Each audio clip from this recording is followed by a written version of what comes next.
Olá, tudo bem? Pastor Paulo aqui com você novamente para a gente poder estudar um pouquinho mais da palavra de Deus. Nós estamos aqui numa série especial, Jesus, Restaurador da Vida, e hoje nós temos mais um tema bastante especial. Nós vamos falar aqui sobre a restauração para o sedento. E eu não quero perder mais tempo, eu quero te convidar para abrir a sua Bíblia no capítulo 7 do Evangelho de João. Nós vamos, a princípio, ler dois versos, que são os versos 37 e o verso 38, que diz assim: No último dia, o grande dia da festa, levantou-se Jesus e exclamou: Se alguém tem sede, venha a mim e beba. Quem quer, né? Quem crer, aliás, em mim, como diz a Escritura, do seu interior fluirão rios de água viva. Bom, eu quero compartilhar com você aqui um texto que foi escrito um dia após uma falta, uma terrível notícia, né? De uma falta crônica de água, uma seca terrível que houve na região nordeste do Brasil. O texto é o seguinte: animais agonizando, carcaças espalhadas nos pastos ressequidos, leitos de rios secos, barragens vazias, pessoas tendo que pagar caro pelo precioso líquido. No âmbito mundial, as previsões a respeito da escassez de água são totalmente desanimadoras, não são nada animadoras. Para você ter uma ideia, a Organização Mundial da Saúde, ela estima que cerca de 1 bilhão de pessoas no mundo sofrem com a falta d'água.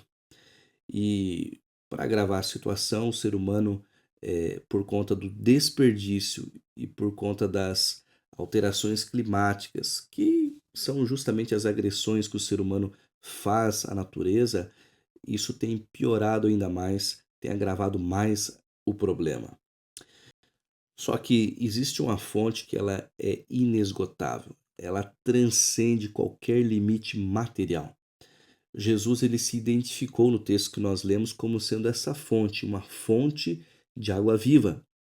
A declaração que ele fez, né, que nós lemos, foi feita na festa dos tabernáculos, evento no qual era realizado a libação da água, era um ritual de libação da água. Nesse ritual, um sacerdote à frente de uma procissão, ele se dirigia até o tanque de Siloé, ele pegava um cântaro feito de ouro e enchia de água. Então ele seguia até o templo, né, em cujo altar ele despejava esse líquido, despejava todo o cântaro.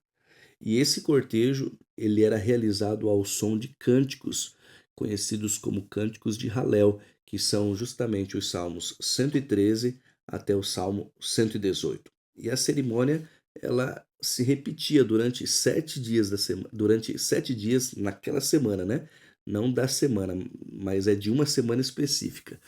E ele lembrava também a provisão de águas que Deus fez ali brotar da rocha que foi ferida por Moisés para saciar a sede, perdão, do povo de Israel que estava no deserto. Só que imagina, 7 dias de festa. Era um negócio repetitivo, era um negócio cansativo e no coração do sedento, Deus sabe o que ele necessita, né? Um refrigério, uma água. E apesar da cerimônia ser bonita e tudo mais, havia uma necessidade. E é nesse momento que Cristo aparece e ele, conhecendo os anseios mais profundos da alma, ele se apresenta para aquele povo, para aquelas pessoas, como sendo a água viva, uma fonte, né, inesgotável que satisfaz qualquer sede espiritual. Da mesma forma como ele também se apresentou à mulher samaritana, que nós já vimos esse tema lá no capítulo 4 do Evangelho de João, especificamente os versos 13 e 14. Então, Cristo, ele é uma água que mata a sede da nossa alma. É uma fonte para a alma.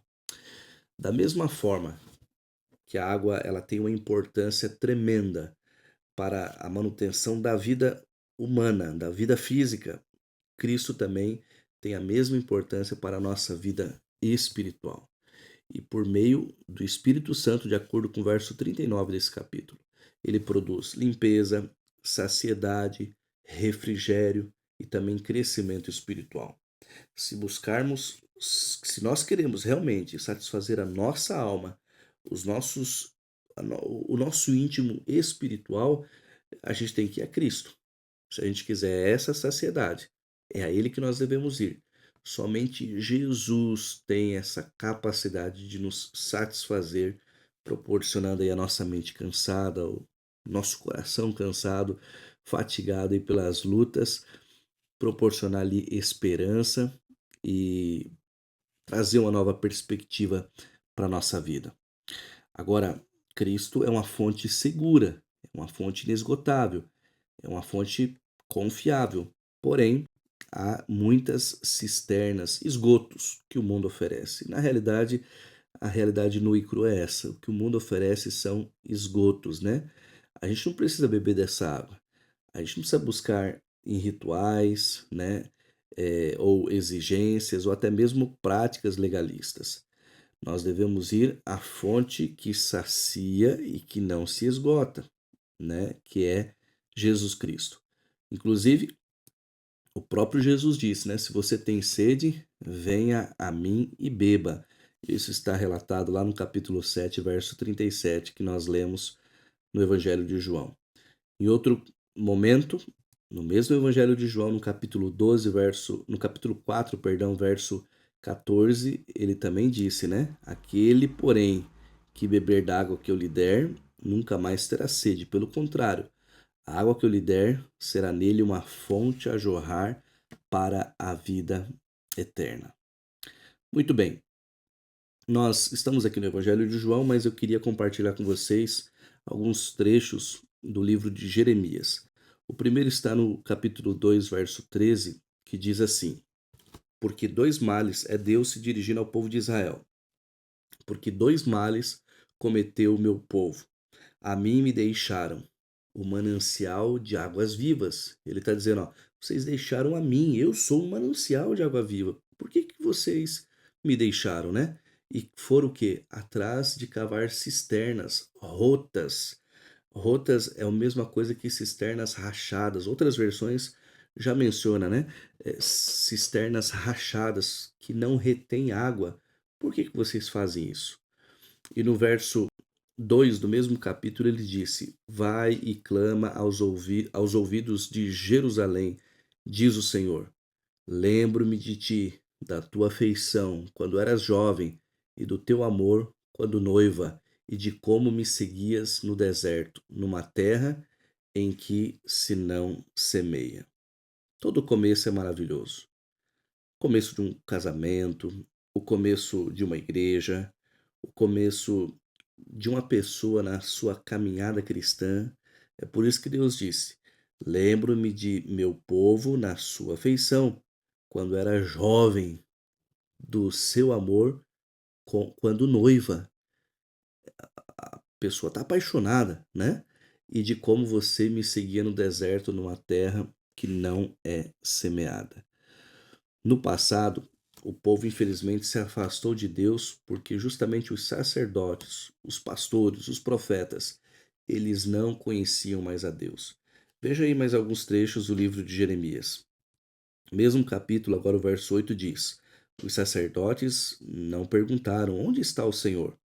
E os que tratavam da lei não me conheceram. Os pastores se revoltaram contra mim. Os profetas profetizaram por Baal e andaram atrás de coisas que não têm proveito algum. Olha o verso 13. Porque dois males cometeu o meu povo. Nós acabamos de ler esse texto, vamos ler novamente.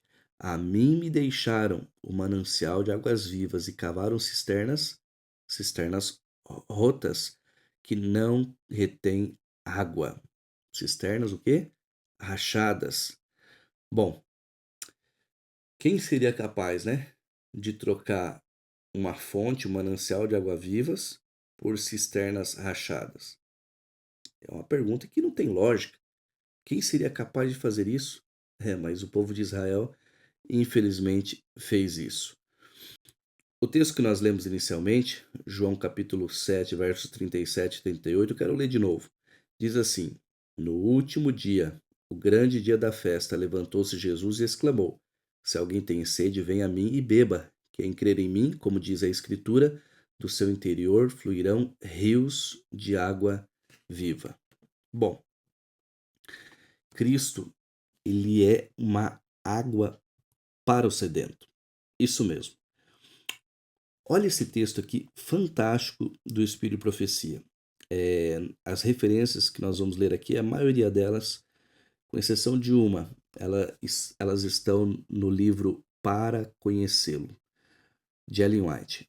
A primeira referência está na página 105 e eu quero ler com você. Diz assim: Uma vez por ano, durante a festa dos tabernáculos, os filhos de Israel se lembravam de quando seus pais moravam em tendas no deserto, enquanto viajavam do Egito para a terra de Canaã. Os serviços no último dia do festival eram de uma solenidade peculiar, mas o maior interesse centrou-se na cerimônia que comemorava a saída da água da rocha. Houve grande alegria quando, em um vaso de ouro, as águas de Siloé foram trazidas ao templo pelos sacerdotes e, depois de misturadas com vinho, foram aspergidas sobre o sacrifício no altar. Naquela ocasião, acima de toda a confusão da multidão e os sons de júbilo, ouviu-se uma voz. Cristo, ele quebra um silêncio ali, né? Se alguém tem sede, venha a mim e beba. A atenção de todos foi suspensa. Exteriormente, tudo era alegria, mas os olhos de Jesus, contemplando o trono com a mais terna compaixão, viram a alma sedenta da água da vida. Fantástico, né? Mais um trecho. O benevolente convite, venha a mim e beba, chega ao nosso tempo através de todos os séculos e podemos estar em uma posição semelhante à dos judeus nos dias de Jesus, regozijando-nos porque a fonte da verdade foi aberta para nós, enquanto não nos é permitido refrescar nossas almas sedentas com suas águas vivas. Devemos beber. A mesma página do mesmo livro. Mais uma citação. Agora nós vamos para a página 106. Diz assim: Assim como os filhos de Israel celebraram a libertação de Deus, que Deus operou para seus pais, e a maneira milagrosa pela qual ele os preservou durante sua jornada do Egito para a terra prometida, o povo de Deus hoje deve se lembrar com gratidão das várias maneiras pelas quais ele os tirou do mundo, das trevas do erro para a preciosa luz da verdade. Com gratidão, devemos considerar os caminhos antigos e esfriar nossas almas com a memória da bondade de nosso generoso benfeitor. Fantástico, não é mesmo? Nós devemos abrir os depósitos. Abrir os depósitos. Eles já estão à nossa disposição. Veja mais esse texto. Agora na página 2 do mesmo livro. Há na palavra de Deus ricas minas de verdade, que podemos passar a vida inteira a explorar, vindo a verificar que apenas lhes começamos a divisar os preciosos depósitos. Aprofunde o poço e tire os tesouros ocultos. Há imperscrutáveis, ou seja, inexplicáveis riquezas para nós. Ser-nos-á preciso toda a eternidade para compreender as riquezas da glória de Deus e de Jesus Cristo. Você já imaginou? Nem mesmo a eternidade vai ser o suficiente para a gente entender e compreender as riquezas da glória, do amor de Deus, né? Do amor de Cristo por nós. Vamos para mais um texto? São vários aqui. Ainda continuando na página 2, diz assim, ó. Cristo disse, se alguém tem sede, venha a mim e beba. João 7,37. Haveis acaso esgotada a fonte? Não, pois ela é inesgotável. Assim que sentirdes vossa necessidade, podeis beber e ainda beber. A fonte está sempre cheia. E havendo uma vez bebido daquela fonte, não buscareis saciar a sede nas rotas cisternas deste mundo? Não andareis estudando a maneira de encontrar o maior prazer, divertimento, riso e folgança? Não, porque tendes estado a beber da corrente que alegra a cidade de Deus. Então a vossa alegria será completa, pois Cristo estará em vós, a esperança da glória. Sensacional, né? Mais um texto aqui no mesmo livro. Estamos acabando aqui já. Diz assim: Jeová Emanuel, aquele em quem estão escondidos todos os tesouros da sabedoria e da ciência, em quem habita corporalmente toda a plenitude da divindade, de acordo com Colossenses 2, versos 3 e 9, ser levado a sentir em correspondência com ele, conhecê-lo, possuí-lo, à medida que o coração se abre mais e mais para receber-lhe os atributos, conhecer-lhe o amor e o poder, possuir as insondáveis riquezas de Cristo, compreender mais e mais qual seja a largura e o comprimento e a altura e a profundidade, conhecer o amor de Cristo que excede todo entendimento, para que sejais cheios de toda a plenitude de Deus, de acordo com Efésios 3, versos 18 e 19. Esta é a herança dos servos do Senhor e a sua justiça que vem de mim, diz o Senhor. Isaías capítulo 54, verso 17. Esse texto continua na página 2 do livro Para Conhecê-lo. Bom, a fé, ela é uma chave.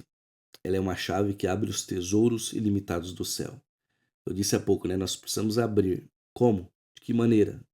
Com a chave, ou seja, com a fé. Olha outro texto aqui. Esse é menor, diz assim: mesma referência, mesma página, não há necessidade de passarmos fome. Não há necessidade de sofrermos enquanto os depósitos do céu se acham abertos para nós e a chave entregue em nossas mãos. Qual é a chave? A fé, que é dom de Deus. Destrancai o depósito, tomai de seus preciosos tesouros. Que texto poderoso! Que texto poderoso! Nós precisamos orar com a mesma simplicidade de uma criança e falar para Jesus: se alguém tem sede, responder a essa questão dele. Se alguém tem sede, venha a mim e beba. Senhor, eu quero beber. Senhor, me dá dessa água.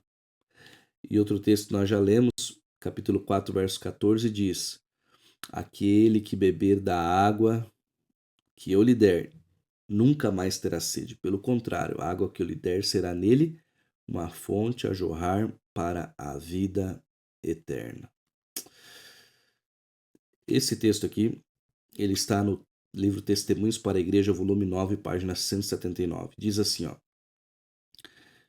se não obstante essas promessas, preferimos permanecer abrasados e ressecados por falta da água viva, a culpa será tão somente nossa. Está dizendo aqui, ó, existe a promessa. Se eu desejo continuar do mesmo jeito, ressecados, com sede, desidratado, a culpa é minha, porque tem água à minha disposição, água viva, né? Se formos a Cristo com a simplicidade da criança que se dirige aos pais terrenos e lhe pedirmos as coisas que nos prometeu, crendo que as receberemos, as teremos. É simples assim. É só a gente buscar o nosso Deus, pois ele está à nossa disposição e ele deseja nos conceder, ele deseja nos abençoar. Precisamos ir a ele, né? Precisamos ir a ele. Eu quero finalizar com vocês essa meditação, esse momento aqui especial. Quero começar aqui contando a história do Titanic, né? O grande, o indestrutível, entre aspas, é claro, Titanic. Ele afundou em sua viagem inaugural, primeira viagem, na noite do dia 14 de abril de 1912, quando ele colidiu com um iceberg no Atlântico Norte. Ele partiu de Southampton,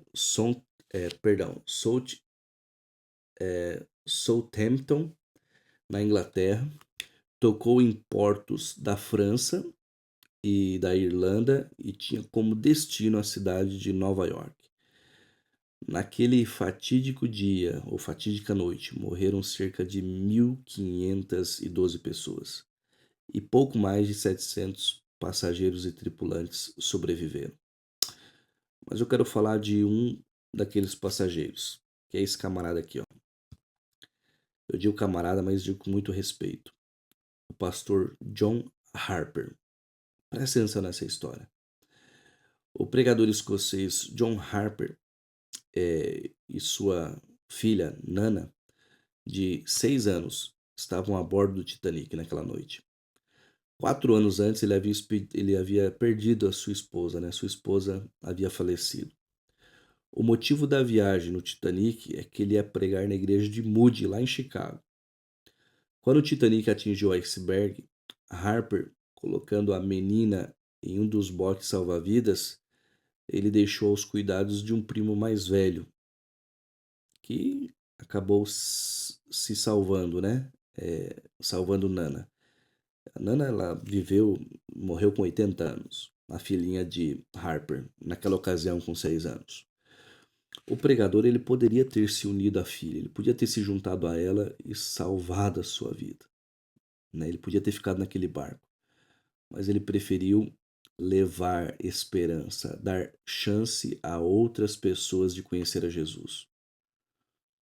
4 anos depois, em uma reunião, um sobrevivente contou, né, que no meio das águas geladas ele havia se agarrado a um pedaço de madeira. E ele de repente viu Harper, obviamente que ele não sabia quem era, né, naquele momento, mas ele viu Harper nadando em direção a ele. E quando Harper se aproximou dele, ele disse assim, ó: creia no Senhor Jesus Cristo e você vai ser salvo. E aquele homem recusou a oferta. Só que ele ouviu novamente Harper gritar, pedir para ele: creia no Senhor Jesus. Bom, aquele homem, sabendo que ele estava ali já numa situação terrível, a morte estava ali aos seus pés, ele falou por que não, né? E ele aceitou a Jesus. Ele disse que depois que ele aceitou, passou alguns momentos, ele viu Harper submergir, né? Afundar na água, aquelas águas geladas.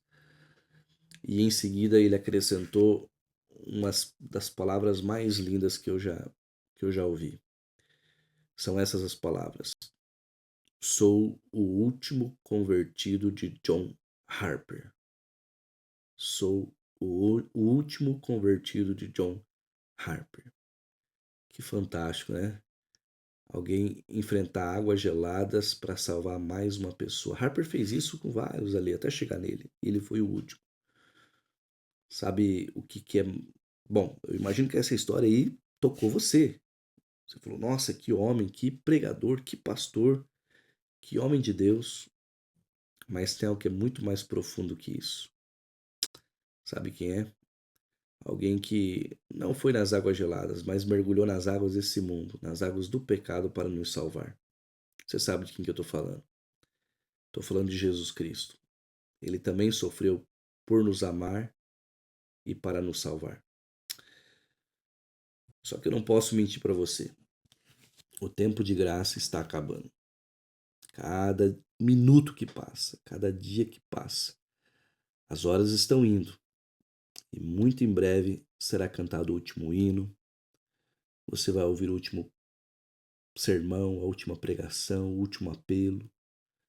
Vai chegar um momento nesse mundo que a última pessoa vai tomar a sua decisão para a eternidade. E a pergunta que fica é: e você? Você tem tomado essa decisão? Você tomou já essa decisão? Está tomando essa decisão? Porque não basta tomar uma vez. É todos os dias. Todos os dias você não tem sede e vai tomar água. Todos os dias você não tem fome e se alimenta. Pois é, assim funciona a vida espiritual. Todos os dias eu preciso buscar Jesus. Todo dia eu tenho que ter sede da água da vida, da fonte da água, e ir até essa fonte de água da vida. Quem tem sede, vem a mim e beba. É o que Deus nos pede. E nós precisamos ter a inocência de uma criança, né? A fé como de uma criança, e ir a Ele. E o meu convite é para que você busque a Jesus, para que você se entregue a Jesus. para que você faça um compromisso com Ele, uma aliança com Ele. E eu espero que Deus abençoe ricamente você. Lembre-se dessa história de John Harper, desse rapaz que ia morrer sem salvação, mas aquele homem se aproximou dele, um homem de Deus, e falou: aceite a Jesus. E ele aceitou a Jesus. E depois testemunhou dessa aceitação. Ele foi um sobrevivente desse fatídico dia. Vamos orar? Santo Deus, eu te agradeço porque Cristo, Jesus, teu Filho, desceu a este planeta, subiu numa cruz e deu a sua vida por mim. Obrigado, Pai. Obrigado por esse sacrifício. Eu peço a tua bênção sobre quem está assistindo essa mensagem agora. Que o teu Santo Espírito possa estar abençoando e falando ao coração dessa pessoa. Não permite que a gente se perca, ao contrário, que a gente possa aceitar mais uma vez a salvação em Cristo Jesus. E é no nome dele que eu oro. Amém. Amém. Que Deus possa abençoar você e a sua família. Não esqueça, faça a sua entrega ao Senhor Jesus. Um forte abraço.